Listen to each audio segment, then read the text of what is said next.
With another dry season upon us, dairy producers are looking towards ways to better manage their feed crops this year. I'm Matthew Malcolm with California Dairy Magazine, and today at the World Ag Expo, UC Agronomy Advisor Mark Lundy shared how to better manage corn silage in a drought. This is the worst time to stress the crop. You know, the 2 weeks leading up to and 2 weeks following that transition into the vegetative stage when your crop's tasseling and silking. Really, corn is a crop that's really sensitive to water deficits, so you can't really stress it very well without having some loss of productivity, some loss of yield.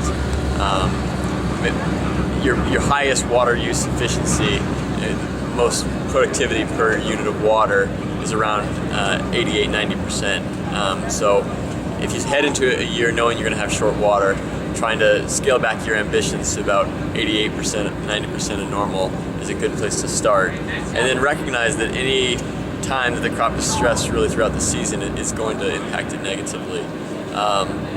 Some key management times not to stress the crop, and really the most important thing is really don't stress the crop around tasseling and pollination. That transition from the vegetative to the reproductive phase is the most sensitive time for the crop, and if you stress it any time really 2 weeks leading up to and 2 weeks after that, after tasseling and silking, you're going to have disproportionate losses of yields. So you really want to avoid stress during that period of time.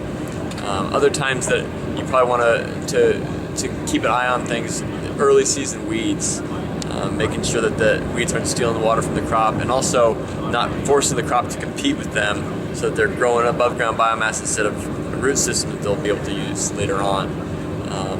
And then late in the season, trying to make sure that you don't put any more water on than it needs. So knowing when the cutoff point is, if you're growing a silage crop, around 50% milk line is maturity. If you're growing a grain crop, that not irrigating after that black layer shows up.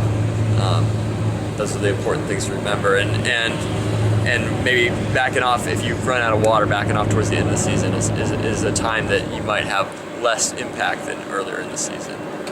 So growing a short season variety in hot weather, getting it out there, having it develop quickly, and then getting the water off at the end might be your best bet in a water short year. But like I said at the beginning, you are gonna ding your crop if you don't give it all the water it wants. Corn doesn't adapt to water very well. So sorghum, some other forage varieties forage crops that you might consider that use less water, and that might be a good thing to consider in a water short year. And you can find more of these resources online at the University of California Cooperative Extension website. Thank you, Mark. Be sure not to stress your corn crops too much this season, and don't stress out yourselves too much either, because sooner or later this drought will come to an end.